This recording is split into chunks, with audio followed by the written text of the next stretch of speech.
Hello दोस्तों, smart IQ platform पे आपका स्वागत है। दोस्तों, अभी तक हम लोगों ने इतिहास में चर्चा किया स्टार्टिंग से प्रागैतिहासिक काल, ठीक है, जिसमें हम लोगों ने पढ़ा था पाषाण काल और वहाँ से 1 बाय 1 चैप्टर कवर करते अब हम आए हैं सूत्रकाल के बाद महाजनपद काल पे। इतिहास के दृष्टिकोण से बहुत इंपॉर्टेंट टॉपिक है। जब उत्तर वैदिक काल आपको हम पढ़ाए थे, जिन दोस्तों ने अगर वो वीडियो नहीं देखी है तो पहले आप उसको देखिए, तब ये और समझ में आएगा, ठीक है। प्लेलिस्ट में आपको सारी वीडियो पढ़ी है, हर सब्जेक्ट की जितने भी टॉपिक हैं टॉपिक वाइज प्लेलिस्ट में डाला गया है, ठीक। तो देखिए महाजनपद काल, कैसे ये महाजनपद का उदय हुआ, ठीक।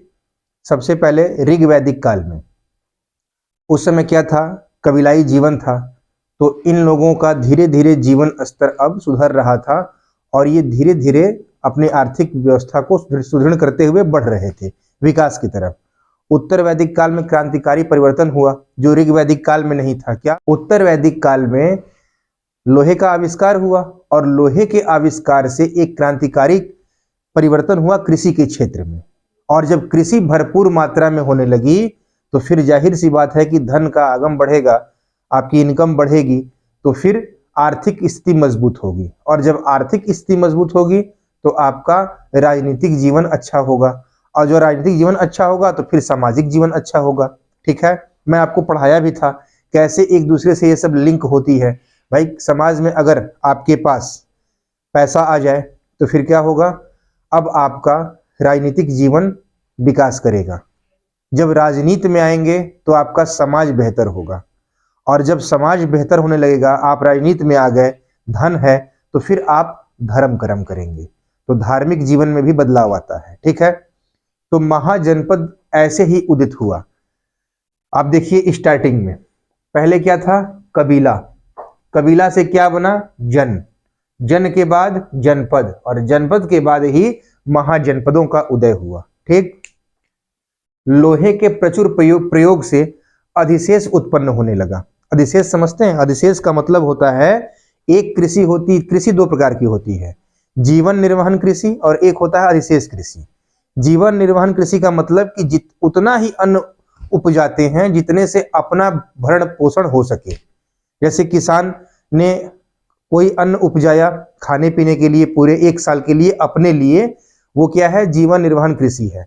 लेकिन बहुत अधिक मात्रा में अन्न उपजाया तो उसमें से जो अधिशेष बच गया, अब तो अपने जीवन निर्वहन के लिए बचा ही, बाकी जो बच गया उसे कहते हैं अधिशेष कृषि, ठीक है। और उसको आदमी फिर अब जब अनाज बेचेगा और उससे जो प्रॉफिट होगा तो आपका क्या होगा, इनकम का सोर्स बढ़ेगा। तो लोहे के प्रचुर प्रयोग से अधिशेष कृषि का जन्म हुआ, ठीक है। आर्थिक प्रगति हुई, और आर्थिक प्रगति हुई तो सामाजिक और राजनीतिक जीवन को विस्तार मिला। आपको हम बताए ही कि जब आर्थिक प्रगति होगी तो ये दोनों अपने आप ऊंचाई पर जाएंगे, ठीक है। तो लोहे के प्रचुर प्रयोग से आर्थिक, सामाजिक और राजनीतिक जीवन में बदलाव आया, और आप देख रहे हैं कि कबीला, जन, जनपद, महाजनपद, तो महाजनपदों का उदय हुआ, ठीक है। तो आइए शुरू किया जाए महाजनपदों का उदय या महाजनपद काल, ठीक। महाजनपद काल को जानने के दो स्रोत हैं, एक है आपका पुरातात्विक, एक है साहित्यिक। दो तरीकों से हम महाजनपद के बारे में जानते हैं। पुरातात्विक क्या है, आइए देखा जाए। आहत या पंचमार्क सिक्के, भारत के प्राचीनतम सिक्कों को आहत या पंचमार्क सिक्के कहा जाता था, ठीक है। ये बहुत इंपॉर्टेंट है, यहां से क्वेश्चन आता है कि आहत या पंचमार्क सिक्के किसे कहते हैं। तो भारत के प्राचीनतम सिक्कों को आहत या आप कहेंगे पंचमार्क सिक्के कहा गया है, ठीक है। और ये सबसे मेन पूछ दिया किस धातु के बने थे, तो ये चांदी के बने होते थे, ध्यान रखिएगा, ये चांदी के बने होते थे। इनके ऊपर ठप्पा देकर निशान बनाए जाते थे, ठीक है। ठप्पा मतलब चोट, आहत पहुंचाकर, इसी कारण इसे आहत या पंचमार्क सिक्के कहा गया है, ठीक है। एक चीज और लिख लीजिएगा, साहित्य में इस सिक्के को कासार्पण कहा गया है। बहुत इंपॉर्टेंट है, क्वेश्चन पूछ देता है कि आहत या प्राचीन सिक्कों को साहित्य में क्या कहा गया है, तो कासार्पण कहा गया है, ठीक है।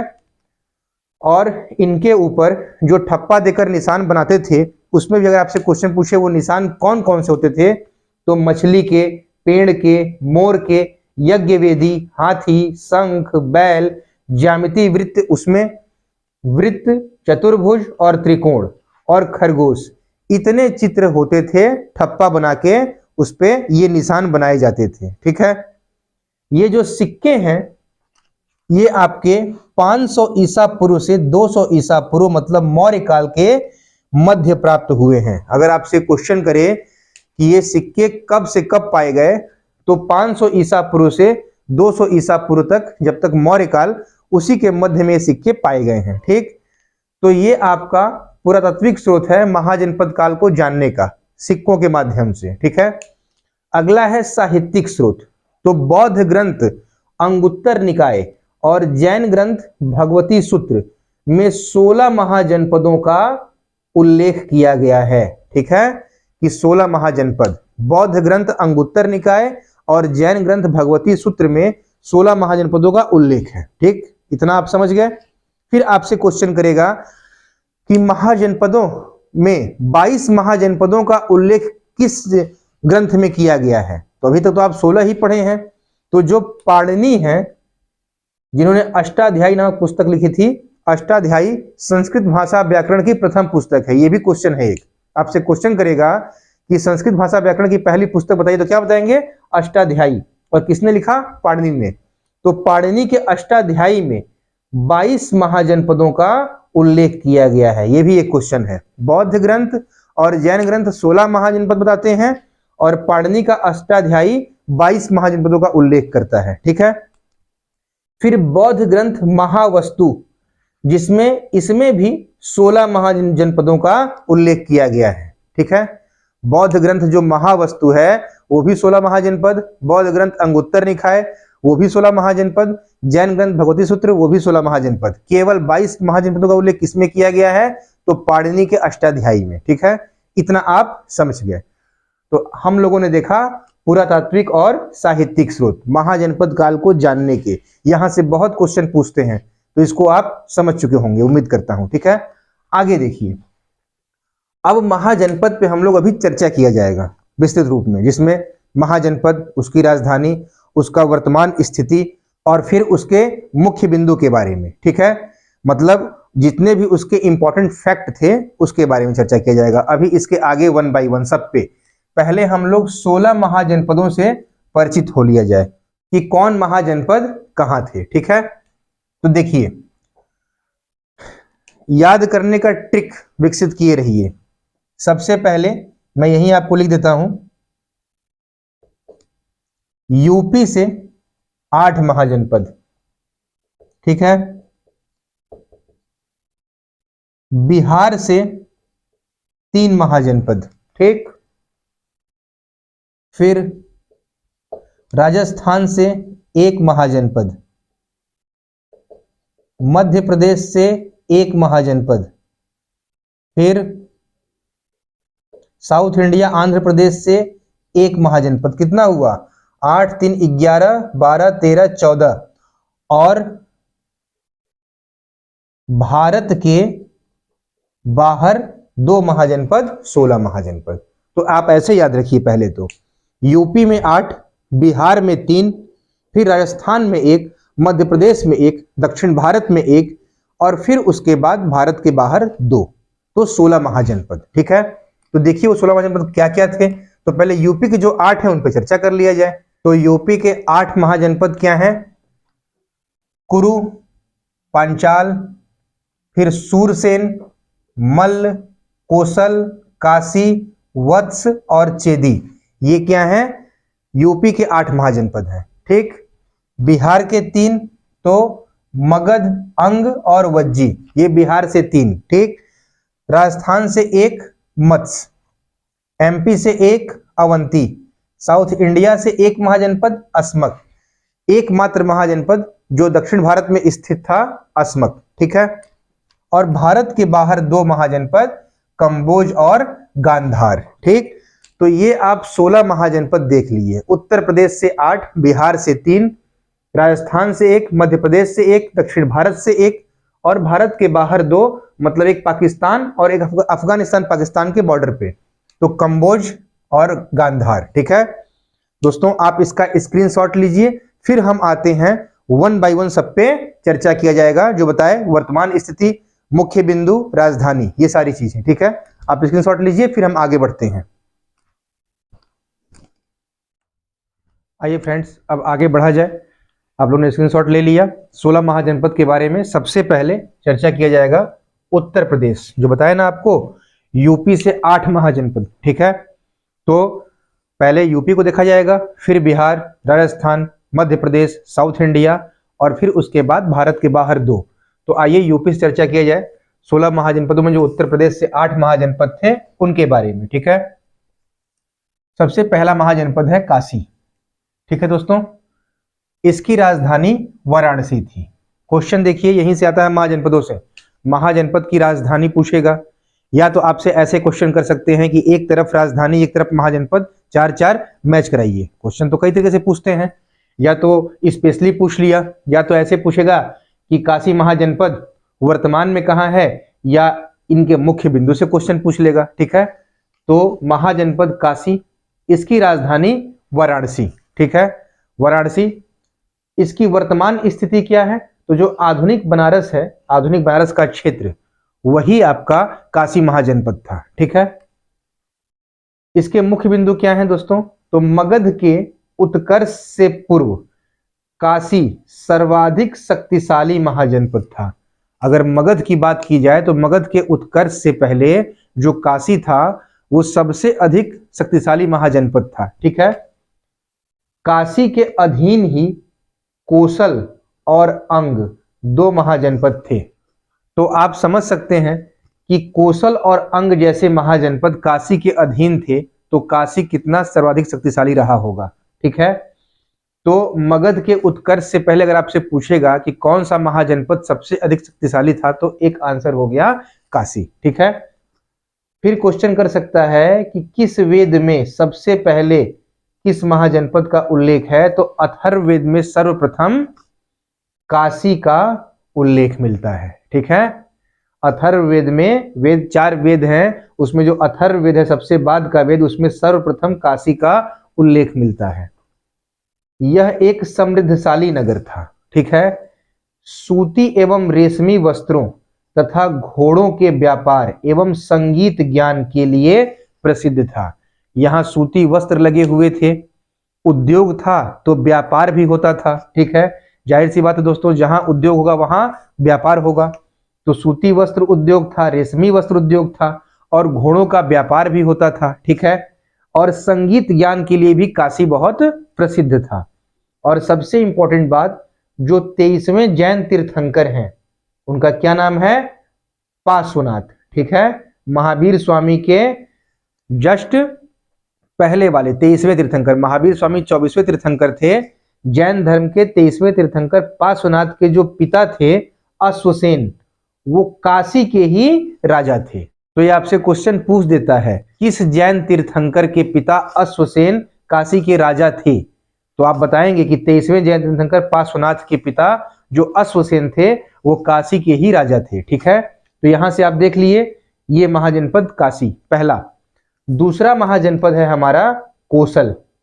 ठीक है दोस्तों, कोसल, ये सरयू नदी इसको 2 भागों में बांटती है कोसल को। ठीक है ना, देखिए इसकी राजधानी, इसकी 2 राजधानी थी, उत्तरी राजधानी श्रावस्ती, दक्षिणी कुशावती। याद रखिएगा, उत्तरी राजधानी आपकी श्रावस्ती है और दक्षिणी राजधानी कुशावती है। ठीक है, ये आपका कोसल का।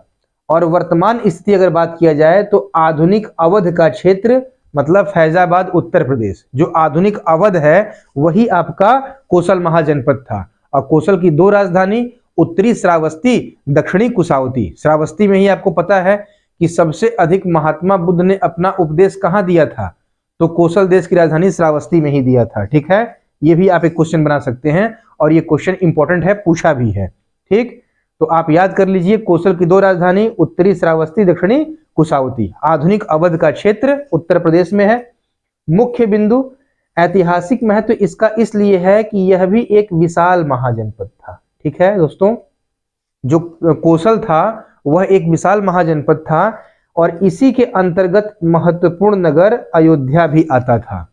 जो अयोध्या है ये इसी के अंतर्गत आता था और ये एक विशाल महाजनपद था। ठीक, अगला देखिए, जो तीसरा महाजनपद है उत्तर प्रदेश यूपी से, वो है वत्स। वत्स की राजधानी थी कौशाम्बी। ठीक है, यह भी कहा जाता है कि यहां पर बहुत अधिक कुसाम नामक वृक्ष थी, वृक्षों की अधिकता थी, इस कारण इसका नाम कौशाम्बी पड़ा। ठीक है, तो वत्स महाजनपद की राजधानी कौशाम्बी। वर्तमान स्थिति की बात किया जाए तो आधुनिक इलाहाबाद, ठीक है, एवं बांदा जिले में यमुना नदी के किनारे स्थित है ये। ठीक है, मतलब उस समय स्थित था। आज की बात किया जाए तो आधुनिक इलाहाबाद एवं बांदा जिले में यमुना नदी है, उसी किनारे ये आपका वत्स महाजनपद था। ठीक, इसके मुख्य बिंदु क्या है जो यहां से क्वेश्चन पूछता है, तो बहुत इंपॉर्टेंट, जो वत्स नरेश उदयन थे। ठीक है, उदयन ये पौरव वंश के थे। पहले तो यही ध्यान रखिए, एक क्वेश्चन आपको यहां से बनेगा। देखिए यहां लड़के फंस जाते हैं, आपको अभी आगे पढ़ाएंगे। जब इस टॉपिक के बाद हम लोग आएंगे अब मगध पे, तो मगध के राजवंश का जब उदय हुआ तो उसमें जब पहला वंश था हर्यक वंश, तो उसके संस्थापक थे आपके बिंबिसार। ऐसे तो संस्थापक जरासंध थे, जब उनके वंशज आए तो मुख्य वास्तविक संस्थापक बिंबिसार, बिंबिसार के पुत्र अजातशत्रु, अजातशत्रु के पुत्र उदयन। तो ध्यान रखिएगा वो उदयन है, उदयन। ठीक है, और ये उदयन है, ये ध्यान रखिएगा, लड़के यहां कंफ्यूजन हो जाता है। उदयन वत्स के राजा थे और उदयन मगध के राजा थे। ये अजातशत्रु के पुत्र थे जिन्होंने पाटलिपुत्र पटना की स्थापना की थी, और ये उदयन वत्स नरेश थे। ठीक है, ये पौरव वंश के थे। तो इस चीज को दोस्तों ध्यान रखिएगा, यहां से कंफ्यूजन ना हो। ठीक, तो वत्स नरेश उदयन जो पौरव वंश के थे, ये गौतम बुद्ध के समकालीन थे। तो आपसे क्वेश्चन यहां से अच्छे से पूछ सकता है। ये उदयन है, पौरव वंश के हैं, गौतम बुद्ध के समकालीन। ठीक, वत्स राजा। उदयन ने प्रसिद्ध बौद्ध भिक्षु, उनका नाम है पिंडोल, इन्हीं से बौद्ध धर्म की दीक्षा ली थी। ठीक है, उदयन ने प्रसिद्ध बौद्ध भिक्षु पिंडोल से बौद्ध धर्म की दीक्षा ली। तो ये भी अच्छा क्वेश्चन आपके लिए एग्जाम में बन सकता है, याद रखिएगा। वत्स महाजनपद, राजधानी कौशाम्बी, वर्तमान स्थिति आधुनिक इलाहाबाद और बांदा जिला, मुख्य बिंदु वत्स नरेश उदयन पौरव वंश के, गौतम बुद्ध के समकालीन, और उदयन ने प्रसिद्ध बौद्ध भिक्षु पिंडोल से ही बौद्ध धर्म की दीक्षा ली। अगला है चौथा महाजनपद मल्ल। मल्ल की भी दो राजधानी थी, एक है आपका कुशीनगर, ठीक है, और दूसरा है पावापुरी। ये इंपॉर्टेंट है, पूछ देता है। दो धर्मों का जुड़ाव यहां इसलिए रहा क्योंकि कुशीनगर में महात्मा बुद्ध का महापरिनिर्वाण देखने को मिलता है और पावापुरी में महावीर स्वामी का। तो महात्मा बुद्ध की मृत्यु कुशीनगर में और महावीर स्वामी की मृत्यु पावापुरी में, मतलब बौद्ध धर्म और जैन धर्म। दो राजधानी किसकी? मल्ल की ही। ठीक है, तो मल्ल गणतंत्र जो था, मल्ल महाजनपद, इसकी राजधानी कुशीनगर और पावापुरी। वर्तमान स्थिति में बात किया जाए तो पूर्वी उत्तर प्रदेश, जो ईस्टर्न उत्तर प्रदेश है, आप मैप देखिए, मैप में आपको दिखाई देगा जो पूर्वी भाग है, देखिए आपको दिख रहा है ना, ये पूर्वी उत्तर प्रदेश आपका मल्ल वही महाजनपद है। ठीक है, मुख्य बिंदु क्या है, यहां पर गणतंत्रात्मक शासन व्यवस्था थी। ठीक है, जो आपके 16 महाजनपद में 14 महाजनपद हैं वहां राजतंत्र था, सिर्फ 2 को छोड़कर। मल्ल और वज्जी में गणतंत्रात्मक व्यवस्था थी और बाकी जगह राजतंत्र। राजतंत्र गणतंत्र में क्या अंतर है? राजा का पुत्र राजा ये राजतंत्र था, और गणतंत्र का मतलब जहां जनता अपना शासक खुद चुने, तो इस जगह पर गणतंत्र देखने को मिलता है। वज्जी विश्व का पहला गणतंत्र वैशाली में, लेकिन अभी हम लोग उत्तर प्रदेश के महाजनपद के बारे में पढ़ रहे हैं, इसलिए ये भी उसके बाद अगर कहेगा तो आप बताएंगे कि जो मल्ल महाजनपद है वहां पर गणतंत्रात्मक शासन व्यवस्था थी। तो आप ध्यान रखिएगा, मल्ल और वज्जी में गणतंत्रात्मक शासन व्यवस्था। अभी वज्जी को आगे पढ़ाएंगे। ठीक, तो इसकी वर्तमान स्थिति पूर्वी उत्तर प्रदेश में गोरखपुर और देवरिया का क्षेत्र। ठीक है, मैप में आप देख रहे हैं गणतंत्रात्मक शासन व्यवस्था थी यहां पर, इसलिए यहां से क्वेश्चन इंपॉर्टेंट हो जाता है। आपसे क्वेश्चन कर सकता है कि कहां पर गणतंत्रात्मक शासन व्यवस्था थी, तो आप आराम से आंसर देंगे मल्ल और वज्जी में थी। अगला महाजनपद है चेदी। ठीक, इसकी राजधानी सुक्तिमती या सोत्थीवती, बड़ा इंपॉर्टेंट है। अक्सर पूछ लेता है। तो राजधानी तो आप सबकी याद रखिएगा, वैसे तो पूरा ही पढ़ना है, लेकिन आपको एकदम महाजनपद और राजधानी एग्जैक्ट याद रहे, ठीक है। तो चेदी की राजधानी सुक्तिमती या सुत्थिमती, ठीक है ना। उसके बाद इनकी वर्तमान स्थिति की बात किया जाए तो आधुनिक बुंदेलखंड का क्षेत्र, आप मैप में देखिए आपको दिखाई देगा चेदी, ये आपका आधुनिक बुंदेलखंड का क्षेत्र। इसका मुख्य बिंदु महाभारत में इस महाजनपद का उल्लेख मिलता है, ये महाभारत में ही इसका उल्लेख मिलता है। और इंपॉर्टेंट क्या है, तो जो शिशुपाल यही का शासक था, चेदी का, ठीक है। चेदी महाजनपद का ही शासक शिशुपाल था, जिसकी श्री कृष्ण भगवान ने गर्दन काटी थी 101 गाली देने के बाद, ठीक है। तो ये शिशुपाल यहीं के शासक थे। अगला महाजनपद है कुरु, मैप में देखिए कुरु, कुरु की राजधानी है इंद्रप्रस्थ, ठीक। कुरु महाजनपद, राजधानी इंद्रप्रस्थ।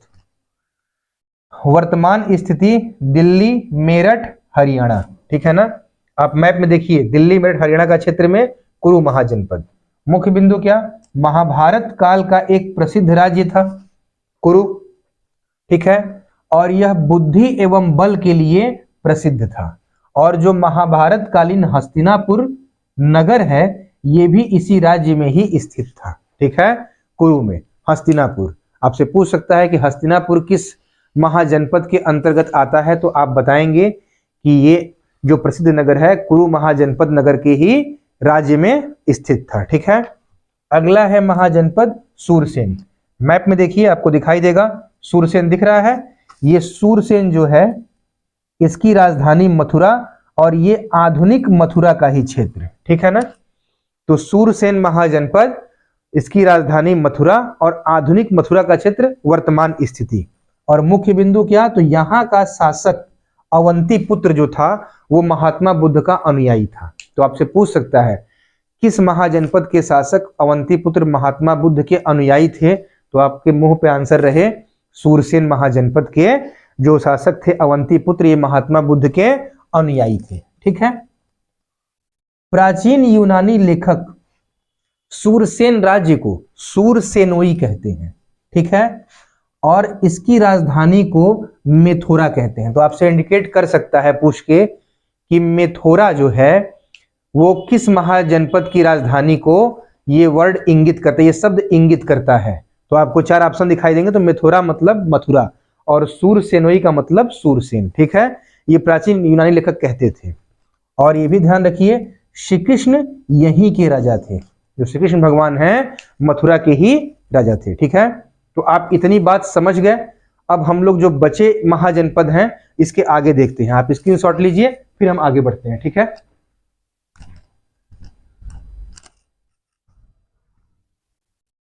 आइए फ्रेंड्स, अब आगे बढ़ते हैं।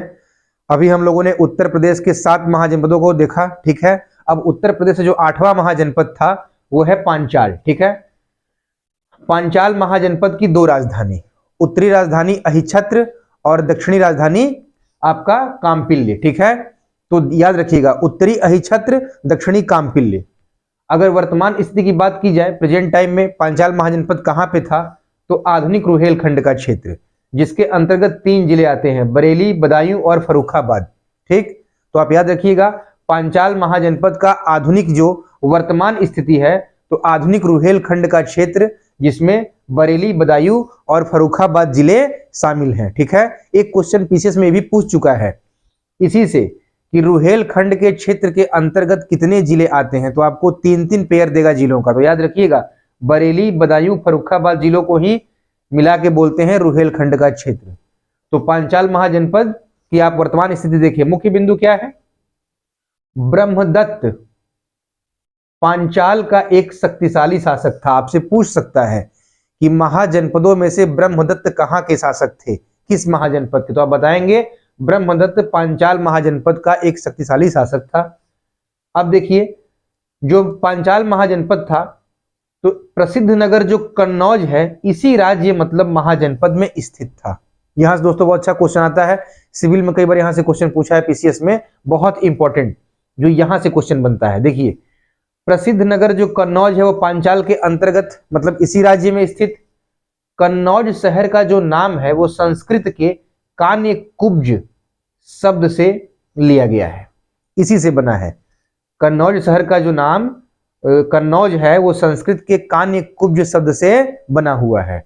और कन्नौज का प्राचीन नाम महोदया, ठीक है, महोदय श्री और महोदय नगर भी था। याद रखिएगा, यही क्वेश्चन पूछा है पीसीएस में कि महोदया या महोदय श्री या महोदय नगर किस महाजनपद का, सॉरी किस शहर का नाम था।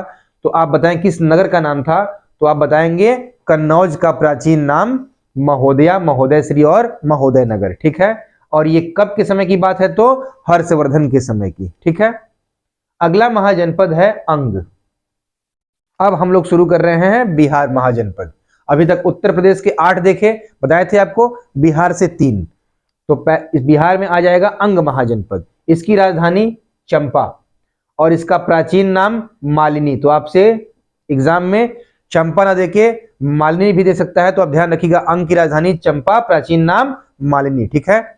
वर्तमान स्थिति की बात किया जाए तो बिहार के भागलपुर और मुंगेर जिलों में ये स्थित था उस समय में, मतलब प्रेजेंट टाइम में बिहार का भागलपुर और मुंगेर जिला ये वर्तमान स्थिति है अंग की, ठीक। मुख्य बिंदु की बात किया जाए तो प्राचीन काल में अपने व्यापार और वाणिज्य के लिए प्रसिद्ध था, ठीक है।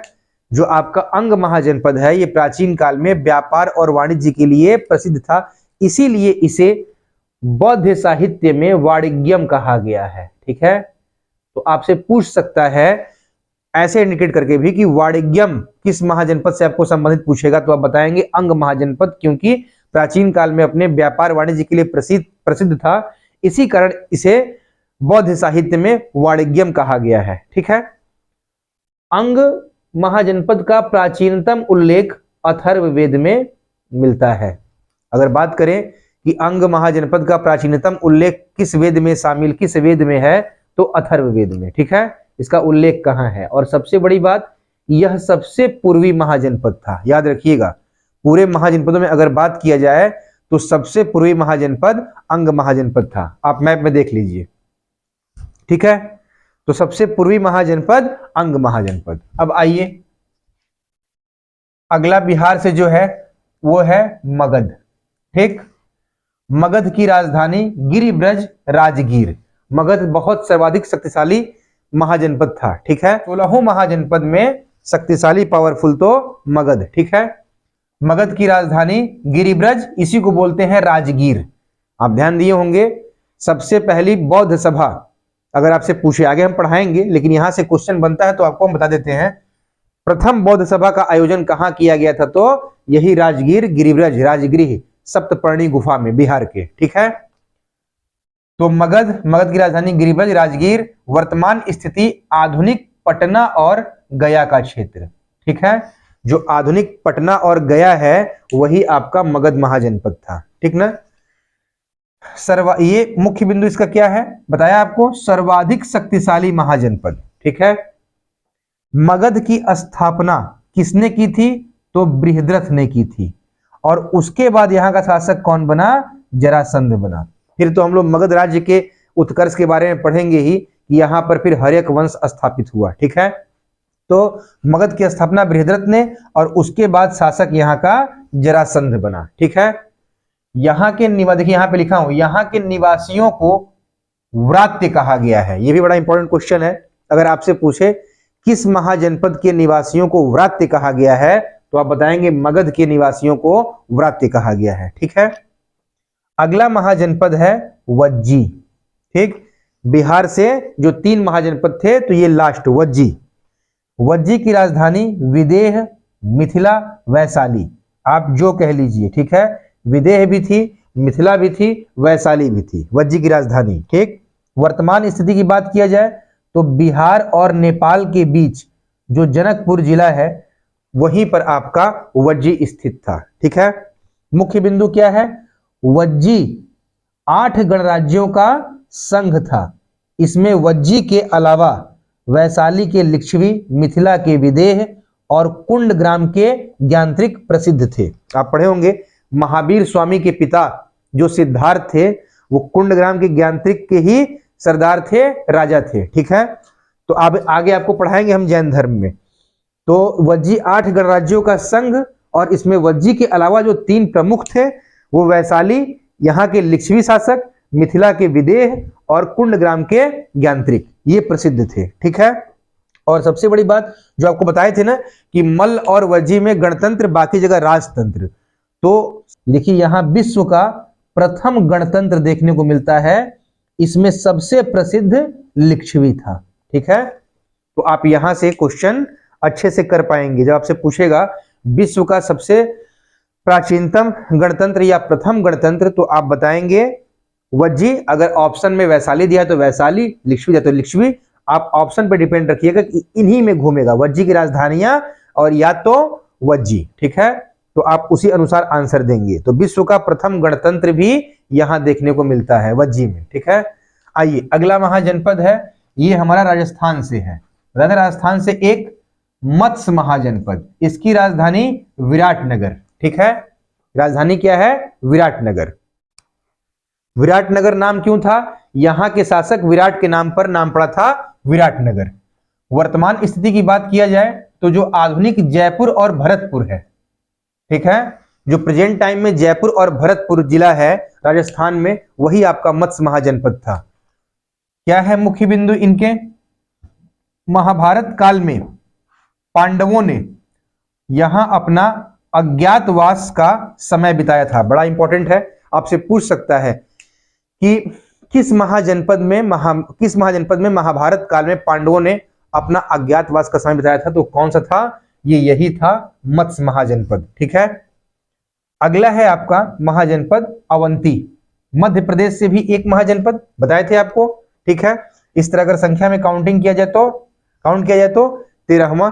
ठीक, तो मध्य प्रदेश से एक महाजनपद जो है आपका अवंती महाजनपद। इसकी भी 2 राजधानियां, जो उत्तरी राजधानी है उज्जैन और दक्षिणी है महिष्मती। याद रखिएगा, अवंती मध्य प्रदेश से एक महाजनपद, 2 राजधानी, उत्तरी उज्जैन, दक्षिणी महिष्मती। ठीक है, वर्तमान स्थिति की बात किया जाए तो जो आधुनिक मालवा का क्षेत्र है यही आपका अवंती महाजनपद था। ठीक ना, मुख्य बिंदु क्या है? जो दोनों राजधानियां हैं इन्हीं दोनों के बीच में वेत्रवती नदी बहती थी। ठीक है, तो आपसे क्वेश्चन कर सकता है कि जो अवंती की 2 राजधानी थी उज्जैन और महिष्मती, इसके बीच कौन सी नदी बहती थी? तो आप बताएंगे वेत्रवती नदी बहती थी। ठीक है, और एक इंपॉर्टेंट क्वेश्चन यहां से, मगध के अतिरिक्त यही महाजनपद एक ऐसा था। मगध के अतिरिक्त कौन सा महाजनपद आप बताएंगे? अवंती महाजनपद। मगध के अतिरिक्त अवंती महाजनपद ही एक ऐसा था जहां लोहे की खानें थी। ठीक है, इस दृष्टिकोण से भी ये व्यापार के लिए, अर्थव्यवस्था के लिए, उस दृष्टि से मगध के बाद इसका नंबर आता है। ठीक है, चीनी यात्री जिसका नाम है युआन च्वांग, ठीक है, इनकी रचनाओं में अवंती का कई बार उल्लेख मिलता है।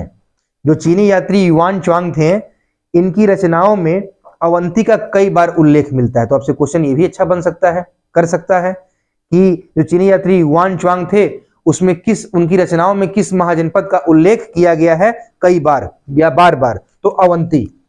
और गौतम बुद्ध, ठीक है, गौतम बुद्ध ने अपने प्रचार के लिए, देखिए गौतम बुद्ध अपने प्रचार के लिए कई क्षेत्रों का दौरा किए थे, कई जगह घूमे थे। ठीक है, तो यहां से अच्छा क्वेश्चन बनता है, कहां नहीं जा पाए? तो ये अवंती ही था। ठीक है ना, तो आप देखिए गौतम बुद्ध ने प्रचार के लिए कई क्षेत्रों की यात्राएं की लेकिन अवंती नहीं जा पाए। तो ये भी एक अच्छा क्वेश्चन आपके लिए बन सकता है कि गौतम बुद्ध ने अपने धर्म प्रचार के लिए कई क्षेत्रों का दौरा किया, यात्राएं की, लेकिन ऐसा कौन सा महाजनपद था जहां वह कभी जा ही नहीं पाए? तो ये क्या था?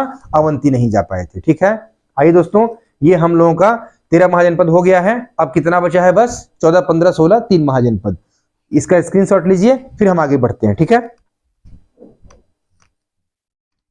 आइए अब आगे बढ़ते हैं। अब हम लोग लास्ट के 3 महाजनपद देखते हैं। ठीक है, 13 महाजनपद हो गए।